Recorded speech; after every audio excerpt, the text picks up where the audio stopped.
Character और भाजपा इसका कोई लेना देना नहीं। भ्रष्टाचार की लड़ाई और भाजपा इसका कोई लेना देना नहीं। व्याभिचार दाई नेम भाजपा, क्योंकि भाजपा का व्याभिचार से कोई लेना देना नहीं। और ये कैरेक्टर पार्टी का इसलिए बना, पार्टी विद द डिफरेंस, चाल चरित्र चेहरे वाली ये पार्टी इतनी नीचे गिर गई है कि अब संघ को भी चिंता हो रही है कि ये पार्टी अब जाएगी कहाँ।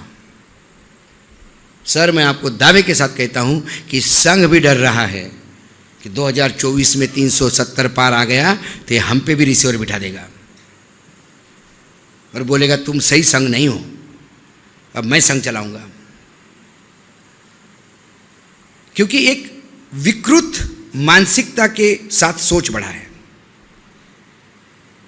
कोई कैबिनेट का मंत्री नहीं कह सकता कि मैं मंत्री हूं, कोई बीजेपी शासित राज्य का मुख्यमंत्री नहीं कह सकता कि मैं मुख्यमंत्री हूं। जैसा वो राय साहब जो चंपत राय है, उन्होंने कह दिया कि मैं तो मोदी जी को विष्णु का रूप में देखता हूं। तब से विष्णु जी, मैंने मोदी जी ने उनकी बात बहुत सही मानी और अपने आप को विष्णु मानने लगे। तो जब भगवान विष्णु जब श्री कृष्ण के अवतार में गीता बता रहे थे तो सब कुछ बताने के बाद भी अर्जुन की हिम्मत ही नहीं हो रही थी। तो फिर वो श्री कृष्ण अपने आप को बताते कि मैं क्या हूँ, मैं पेड़ों में पीपल हूँ, जानवरों में शेर हूँ, मनुष्य में अर्जुन हूँ। वो अपनी व्याख्या करते हैं। वैसे मोदी जी ने व्याख्या करना शुरू कर दी, मैं महाराष्ट्र में एकनाथ हूँ, मैं मध्य प्रदेश में यादव हूँ, मैं राजस्थान में शर्मा हूँ, मैं डिफेंस मिनिस्ट्री में राजनाथ हूं, मैं हूं। एक जगह नहीं बोल पा रहे हैं, वो है गृह मंत्रालय। वो जब भी गले पे आती है कि गृह मंत्रालय में अमित हूं, तब अमित भाई ऐसे देखते हैं, सारों उठे नहीं हो तुम, हाँ, इधर नहीं आना। तो कुल मिलाकर कम से कम महाराष्ट्र एक ऐसा राज्य है, मैं बार बार कह रहा हूँ, मैं यदि हो सकता है मैं अतिशयोक्ति में बोल रहा हूँ, मुझे कांग्रेस पे विश्वास नहीं है। कांग्रेस पार्टी पे ही मुझे विश्वास ही नहीं है कि वो ये लड़ाई लड़ पाएगी। वो बाय डिफॉल्ट गेनर बनना चाहती है। तुम लड़ाई लड़ो, यदि मोदी जी हार गए तो हमारी विजय है, लेकिन मैं लड़ाई नहीं लड़ूंगा। तो अभी लड़ाई का जो मुख्य है वो है क्षेत्रीय पार्टियां। मुझे ममता बनर्जी से बहुत आशा है, मुझे अखिलेश से आशा है, मुझे तेजस्वी से आशा है, मुझे उद्धव से आशा है, शरद पवार से, स्टैलिन से, इन लोगों से आशा है कि ये कम से कम अपने, और महाराष्ट्र 48 सीटों का प्रदेश है, मैं बता रहा हूं आपको, महाराष्ट्र 2024 तय करेगा। मैं बार बार बोल रहा हूं, महाराष्ट्र में यदि 30 सीटों का गड्ढा हो गया तो आपने लड़ाई जीत ली। और जो 30 सीटों का गड्ढा करने के लिए आपको किसी के भरोसे नहीं रहना है, क्योंकि जब जयप्रकाश नारायण की हुंकार हुई थी, वो तो हम किताबों में पढ़ते हैं, आर्टिकल्स पढ़ता हूं, मैं तो छोटा था, दादा तो थे तब, दादा ने तो वो लड़ाई लड़ी है। तब कोई राजनीतिक दल या राजनीतिक नेता ने लड़ाई लड़ी नहीं थी, जनता रास्ते पे आ गई थी। क्योंकि जब संसद आवारा होती है तो जनता रास्ते पे उतरती है। अब संसद आवारा हो चुकी है। जिस संसद में विरोधियों को बोलने नहीं जाता, निष्कासन का रास्ता अपनाया जाता है, जिस संसद में बिना चर्चा किए बिल पास होते हैं, जिस संसद में रिकॉर्ड पे झूठ बोला जाता है और झूठ परोसा जाता है, उसे आवारा नहीं कहेंगे तो क्या कहेंगे? जहां स्पीकर बंधुआ मजदूर बनता है सत्ता का, जहां राष्ट्रपति मौन धारण करके बैठती है, ना कोई दिखती है उनको, ना कोई सुनाई देता है, ना कोई बोलने के लिए तैयार है। जब मणिपुर जल रहा था तो एक दिन मुझे फ़ोन आया रात को 9 साढ़े 9 बजे, संडे का दिन था, ड्राइवर नहीं था, मैं गाड़ी चला रहा था, फ़ोन बार बार बज रहा था, तो मुझे लगा पता नहीं कौन रात को 9 बजे इतना क्यों बार बार फ़ोन कर रहा। तो मैंने गाड़ी साइड को लगा के इरिटेट होते पूछा, बोले हेलो, बोले अशोक, बोले कौन? महिला का आवाज़ था। बोले अनुसुईया। बोले कौन अनुसुईया?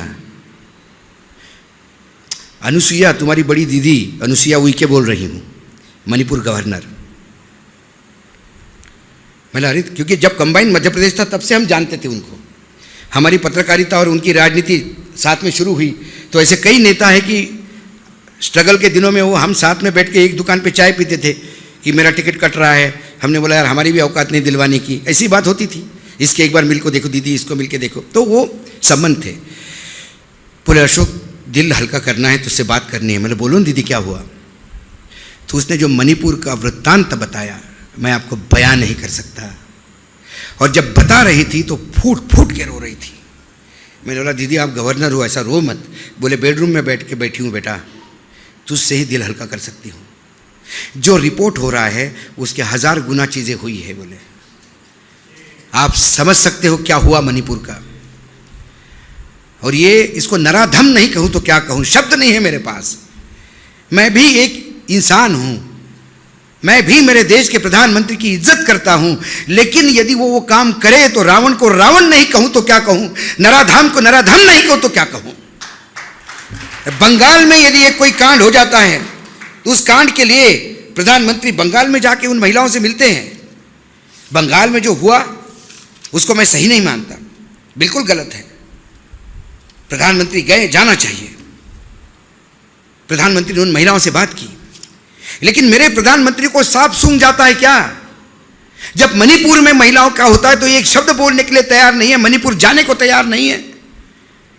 तब वो मणिपुर की बेटियां उनका परिवार नहीं है। जब खिलाड़ी हमारी कुश्ती की अपनी इज्जत लूट चुकी है, इसकी गुहार लगाने के लिए एफआईआर दर्ज करना चाहती थी।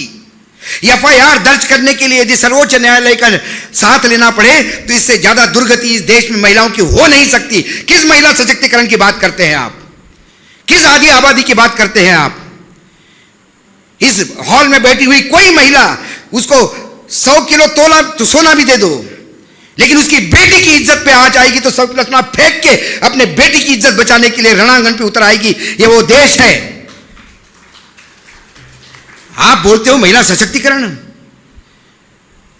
उन लड़कियों को आपके पुलिस ने जूतों से रोंदा है क्योंकि एक गुंडे के खिलाफ वो एफआईआर दर्ज करना चाहती है, और वो गुंडा आपका सांसद है तो 1-2 सीटें आपको जितवाता है उत्तर प्रदेश में।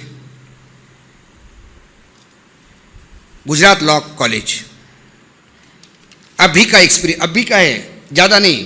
Gujarat national law college campus में लड़कियों के हॉस्टल में मैसिव व्यभिचार हुआ लड़कियों के साथ, और लड़कों के हॉस्टल में घुस के उन्होंने लड़कों के साथ भी व्यभिचार किया। यूनिवर्सिटी ने खबरें दबा दी। रजिस्ट्रार ने कहा कि ऐसा कुछ हुआ ही नहीं हमारी यूनिवर्सिटी में। एक लड़की ने अपनी पीड़ा सोशल मीडिया पे दी। वहां के उच्च न्यायालय की न्यायाधीश थी, उसने सुओ मोटो एक्सेप्ट करते हुए इस केस को ओपन किया, और उसने कहा अपने ओपनिंग रिमार्क में कि हम मुंह दिखाने के लायक नहीं रहे हैं। यदि लॉ यूनिवर्सिटी में ऐसी बातें होती है, जो देश के लोगों के कानून के अधिकार की रक्षा करने के लिए जो फौज तैयार हो रही है, यदि वो अपने ही अधिकारों का रक्षण नहीं कर पाती तो इससे ज़्यादा शर्मसार बात नहीं हो सकती। उन्होंने हाईकोर्ट के रिटायर्ड जज हर्षा देवानी को इंक्वायरी करने के लिए भेजा, और जो इंक्वायरी रिपोर्ट आ गई तो रोंगटे खड़े करने वाली थी। जो संदेश खली में हुआ वो उसका 1% है, मैं दावे के साथ कहता हूं। राम राज्य 35 साल का गुजरात में सरकार है, राम राज्य की बीजेपी की 10 साल से डबल इंजन की सरकार है। विष्णु का अवतार समझने वाले नरेंद्र मोदी का गृह प्रदेश है, महात्मा गांधी की भूमि है, सरदार वल्लभ भाई पटेल की भूमि है। पटेल का स्टैचू बड़ा करने से पटेल की महानता नहीं होती। अरे पटेल के गुणों का कुछ तो अपने में लिया होता। प्रधानमंत्री गए क्या? उसके बाद 4 बार गुजरात गए, लॉ यूनिवर्सिटी की वो लड़कियों को मिलने नहीं गए। शर्म आती है। वो लड़कियां पाकिस्तान की हैं, चाइना से आई हुई है। 145 करोड़ इस देशवासियों में से वो नहीं हैं। झूठ बोलते हैं जब मैं बोलते हैं कि मेरा देश पूरा मेरा परिवार है। इसका कोई परिवार नहीं है। यह सिर्फ खुद ही अपना परिवार है। इसको उद्योगपति अपने फैंसी ड्रीम्स करने के लिए चाहिए। इसको अपने पत्रकार भाट चाहिए, अपने चरण भाट, जो रोज इसकी भटेती करे, इसके कसीदे गाए। इसे अपने पार्टी में वो तमाम नेता चाहिए जो नीचे मुंडी करके आंख बंद करके बैठे। इसे विपक्ष तो चाहिए ही नहीं। और उसके बाद ये कहता है कि महिलाओं के लिए, मेरी माँ बर्तन मांजती थी तो, अरे तुम्हारी माँ बर्तन मांजती थी तो तुम उस गरीबी का बदला बाकी लोगों के बच्चों से क्यों ले रहे हो? हर एक के माँ बाप ने, कोई करोड़पति बन के नहीं आया, हर एक के घर में संघर्ष हुआ है। धीरू भाई अंबानी भी पेट्रोल पंप पे पेट्रोल बेचते थे। इसका मतलब कल अनिल अंबानी और मुकेश अंबानी पेट्रोल पंप पे पेट्रोल बेचने वालों को जूता ही मारना शुरू करें सुबह शाम तक। कि साला मेरा बाप बैठता था, मेरे को बड़ा बुरा लग रहा है। इनके पास मुंह नहीं है सवाल खोलने का। और इसके बाद भी देश का विकास, मैं बोलता हूं कहां है विकास? पैरामीटर्स मेरे पास आइए। देश का विकास कहां है? बोले जीएसटी बढ़ा। जीएसटी बढ़ा, जीएसटी से बड़ा फ्रॉड नहीं है। और ये जब आपको अंधभक्त बोलते हैं ना कि जीएसटी इतना बड़ा, फिर भी कहते हो इकोनॉमी ठीक नहीं है। जीएसटी कैसा बढ़ा? फरवरी का जीएसटी बताता हूं। अभी अब हम मार्च में हैं, फरवरी का जीएसटी बताता हूं। 1,63,337 करोड़ रुपए जीएसटी फरवरी। उनमें से central GST 31,785 crore, state GST 39,615 crore और आईजीएसटी 84,094 करोड़। ये आईजीएसटी क्या है? ये इंटर बिलिंग और उससे ज़्यादा इंपोर्ट से मिलने वाले टैक्सेस है। यदि टोटल जीएसटी में सेंट्रल जीएसटी और स्टेट जीएसटी से भी ज़्यादा इंपोर्ट पे टैक्स लगा के और सेस लगा के यदि आप पैसा कमाते हो तो ये देश नीचे जाना तय है। क्योंकि जो देश इंपोर्ट पे टैक्स लगा के अपनी ड्यूटी कमाता है वो अपने देश को बर्बादी के कगार पे ले जा रहा है। क्योंकि हमारे देश में इंपोर्ट ज़्यादा, एक्सपोर्ट कम और 200 अरब डॉलर का घाटा है। कहां जाएंगे हम? जब ये आंकड़े कहते तो बोलते नहीं इंपोर्ट अभी नेसेसरी है, बाद में हम कवर करेंगे। अरे 10 साल से यही बोल रहे हो। पहले बोल रहे थे मुझे, उनको 60 साल दिए, मुझे 60 महीने चाहिए, 60 महीने दिए। फिर आपने कहा 5 साल और चाहिए, 5 साल और दे दिए। हर बार आपको हम समय देते हैं और हर बार आप एक नीचांक गांठते हो और फिर झूठ बोलते हो कि हमने, देश बहुत प्रगतिशील है, मंगलयान भेजा, रामलला आ गए हैं। अरे बाबा रामलला आ गए तो आ गए, आगे क्या? रामलला के लिए तो लोग डोनेशन दे रहे हैं, वो तो 56 भोग खाएगा। लेकिन रामलला के वहाँ जो दिए लगते हैं, 85 लाख दिए और 80 लाख दिए और 90 लाख दिए का जो Guinness book of world record बनाते हो, वो दिया बुझने के बाद उस दिए से तेल लेने के लिए छोटी छोटी बच्चियां पुलिस के डंडे खाती है। शर्म आनी चाहिए, शर्म आनी चाहिए। राम के मंदिर में जाने के पहले, मेरा राम उस मंदिर में है ही नहीं यदि मेरे छोटी बच्चियां वहां पुलिस के डंडे खा रही है। मेरा राम वहां नहीं हो सकता। मेरा राम तो शबरी के बेर खाता है। मेरा राम केवट की धन्यवाद देता है। मेरा राम रईस को चोचले नहीं पालता। सर्वोच्च न्यायालय ने जब बॉन्ड पे बात करी तो प्रधानमंत्री कह गए कि सुदामा आता है श्री कृष्ण को मिलने और पोटली में से कुछ निकाल के देता है तो सर्वोच्च न्यायालय को तकलीफ है। अरे भाई क्या सुदामा है तुम्हारे? ये कौन से चावल ला रहे हैं? क्या डायमंड के बना के ला रहे हैं क्या? एक एक चावल 1400 करोड़ रुपए, 500 करोड़ रुपए। और यदि ऐसे सुदामा इस देश में हैं तो फिर हमारी और अपनी जगह कहाँ है दादा? ढूंढे आध्यात्म में, ढूंढो को सुदामा से भी गरीब कोई था क्या? क्योंकि हमें यही मालूम था कि सुदामा सबसे गरीब ब्राह्मण था। यदि सबसे गरीब ब्राह्मण अब्जोपति है तो फिर मैं और आप कहाँ, मतलब हमारी जगह कहाँ है? हम पाताल में जाएं? बेशरम, सब बेच के खाया है। और ये वस्तु स्थिति आपको बतानी है लोगों के सामने। ये चीजें सामने लानी होगी। ऐसा नहीं कि यहाँ आके भाषण दे के, मतलब कीड़ा नहीं है भाषण देने का, ये मेरा प्रोफेशन ही नहीं है। मैं भाषण देने वाला नहीं हूँ। हम 10-10 मिनट पे 5-5 मिनट के प्रोग्राम करने वाले लोग हैं, 1 घंटा बोलने की बात नहीं है। लेकिन लगता है कि जब फेल सब हो गए तो किसी ना किसी को तो गांडी उठाना होगा। तुनीर पे तो बाण चढ़ाने होंगे, बाण तो चलाने होंगे। भले ही अकेला चले, साथ में लोग आते हैं, मिलते हैं, सुनने वाले लोग भी हैं और मेरे जैसे बोलने वाले लोग भी हैं, लेकिन सुनने वालों की तादाद कम है। हो सकता है डर के नहीं सुनते होंगे, हो सकता है कि एक अदृश्य मनमोहन देसाई की पिक्चर के सपने में रहना चाहते हो, इसलिए सच्चाई देखना नहीं चाहते। लेकिन आप सच्चाई से कब तक भागते फिरोगे? ये आपके सामने भूत आके खड़ा हो जाएगा। मैं बार बार बोलता हूँ, हमने तो ज़िंदगी जी ली है, हम चले जाएंगे तो आने वाले श्राद्ध के दिन हमारे पोते हमारे फोटो को जूते से नहीं मारे, इसीलिए ये करना पड़ रहा है। कोई कौवे का इंतज़ार नहीं करेगा, कोई घास नहीं डालेगा, मैं बता रहा हूँ आपको, क्योंकि तब तक आप जिंदगी नरक बना चुके होंगे इस देश में। मैं ये नहीं कहता हूँ कि कोई राजनीतिक दल ठीक है, लेकिन ऐसे मर्द को चुनाव जिताइए कि जो आंखों में आके डाल के पूछे कि ये गलत है या सही है, बता। वहाँ जाके पूछ हिलाते हुए होयबा होयबा बोलने वाले लोग नहीं चाहिए। और यदि ऐसे सांसद भेजोगे तो ये आपका अपमान है। नपुंसकों को आगे भेजोगे तो वो आपके रिप्रेजेंटेटिव है, और फिर आप में भी पौरुषत्व कहाँ से आएगा यदि आपके नेता ऐसे हो तो। इसलिए ये यज्ञ है। 2000 के चुनाव, 2024 के चुनाव, ये चुनाव मात्र नहीं, ये देश की एक दिशा देने वाली तय होगी। और यदि ये देश उस गर्त में चला जाएगा तो फिर 100 साल लड़ाई लड़नी पड़ेगी। मैं बता रहा हूँ आपको, 100 साल लड़ाई लड़ने के बाद आपको फिर एक नए सूरज के इंतज़ार करना पड़ेगा। लेकिन क्या भारत भूमि पे 100 साल का कोई अभिशाप है? मुगल आ गए 100 साल चले गए, अंग्रेज़ आ गए 100 साल चलेंगे, और ये फैसिस्ट लोग आएंगे, धर्मांध लोग आएंगे और ये 100 साल राज करेंगे। देश बचेगा नहीं। ये देश को बचाना है। हमने और आपने क्या खोया होगा, लेकिन जिन लोगों ने खोया वो ऊपर बैठे हैं। एक दिन हमको भी ऊपर जाना है, जवाब तो देना है। वह कम से कम नज़र में नज़र तो मिला सकते हैं कि हाँ, हमने जितना हो सका उतना तो किया, बाकी सब जाने। इसीलिए मैं धन्यवाद देता हूँ दादा को। दादा ने कहा, मैं आज पढ़ रहा था, बहुत बढ़िया, एक बहुत बड़े सटायरिस्ट थे, व्यंग्यकार, हरिशंकर परसाई, मध्य प्रदेश में बहुत ज़बरदस्त व्यंग्यकार। तो मेरा सौभाग्य रहा कि मैंने उनको आमने सामने देखा है, ब्लड फ्रेश में।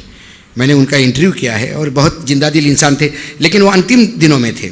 उनके 6 महीने बाद उनका देहांत ही हो गया, तो मैं उतना ही सौभाग्यशाली समझता हूँ। तो उन्होंने कुछ लाइनें लिखी हैं। चंदा मांगने वाला और चंदा देने वाला एक दूसरे की शरीर की गंध बाखूबी पहचानते हैं। लेने वाला गंध से जान लेता है ये देगा या नहीं, और देने वाला भी मांगने वाले शरीर की गंध समझ लेता है कि यह बिना लिए टल जाएगा या नहीं। यह हरिशंकर परसाई ने तब लिखा था जब उन्हें नरेंद्र मोदी नाम के कैरेक्टर के बारे में जानकारी नहीं थी। नहीं तो वो नहीं लिखते।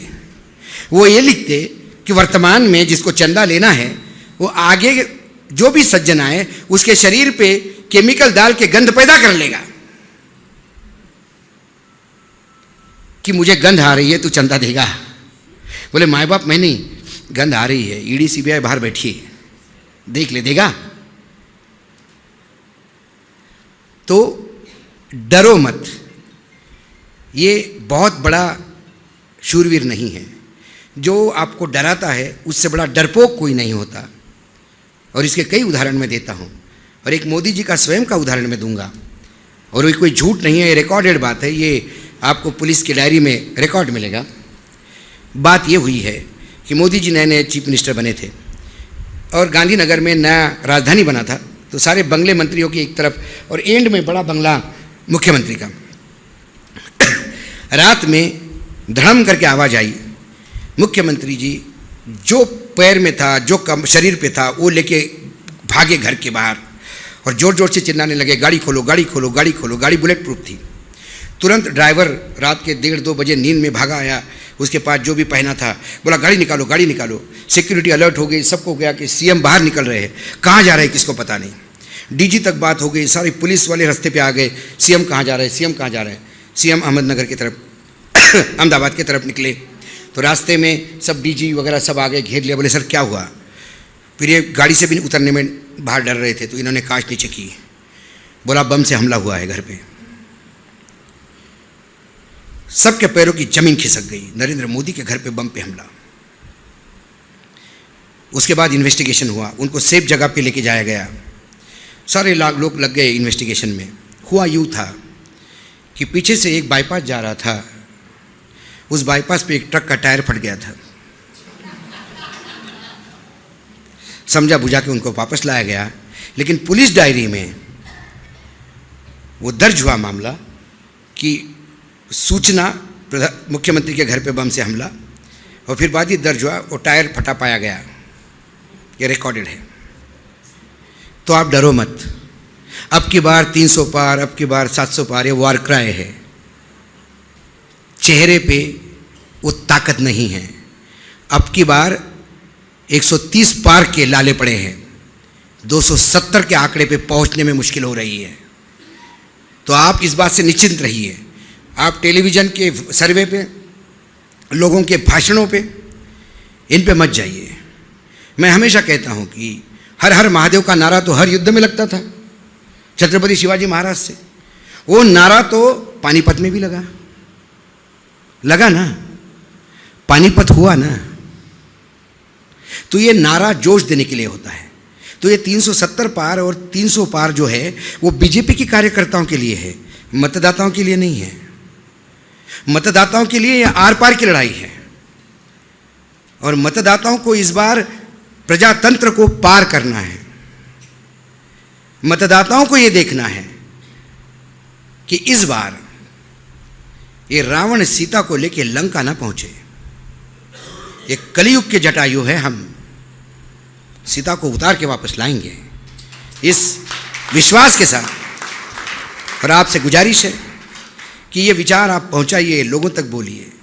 मुझे लोग टाइगर कहते, वो दीपक शर्मा उसको चश्मा लगाया दादा। एक हाथी को कोई टाइगर कहता है क्या? मैं तो हमेशा कहता हूँ। तो मैं टाइगर नहीं हूँ, आप सब टाइगर हैं। आप सुनने आए हैं, ये भी बहुत बड़ी अचीवमेंट है।